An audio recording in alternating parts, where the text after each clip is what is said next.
हरे लेके आइल रहे हीरो हुंडा सखी, दिल लेके भागल गुंडा सखी।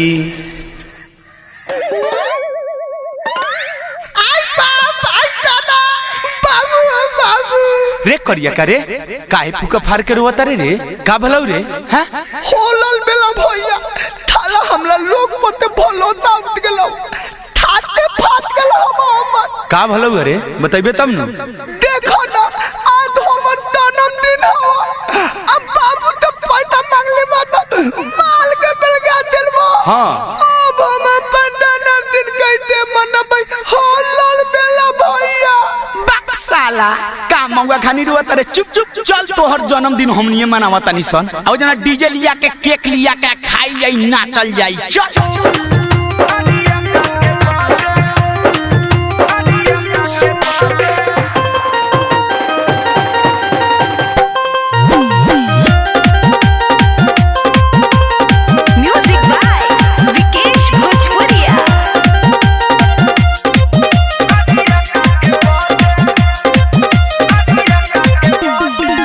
बर्थडे वाला गाना लाइव में देखिया जे सारा जमाना। जी हाँ मेरे दोस्तों ई साला पोमड़ा लवे लवे साउंड बजावत बढ़ा ना रे भैलू बढ़ा। डीजे पर बजिया जे बर्थडे वाला गाना लाइव में देखिया जे सारा जमाना सब आवो यही जा कटाई के हे का भरे हैप्पी बर्थडे लोग बोलते नहीं के आज जन्मदिन मनावता हैप्पी बर्थडे बोला लोगन।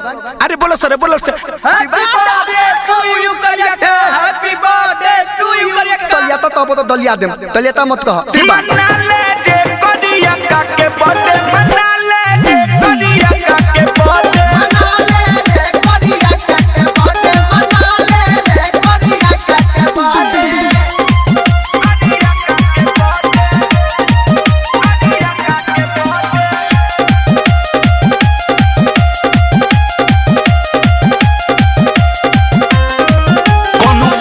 लियावना रे कोनो टोपी पहनावना रे भोरही से डोबता भुकुर भुकुर कोनो चुप करावना रे साला के कोनो कुर्सी लियावना रे कोनो टोपी पहनावना रे भोरही से डोबता भुकुर भुकुर कोनो चुप करावना रे लियाव लाल चंदन टिक्का सको दे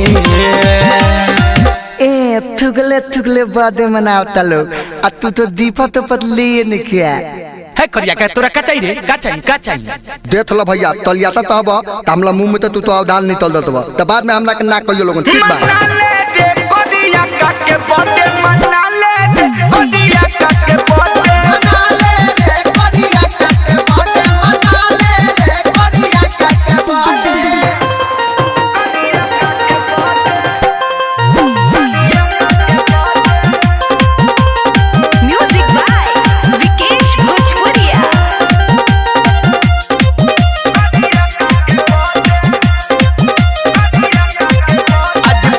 भयंकर होई एकर मनवा काहे के रोई कहे मिठू मिसाइल सुनो हमर बतिया सब कोई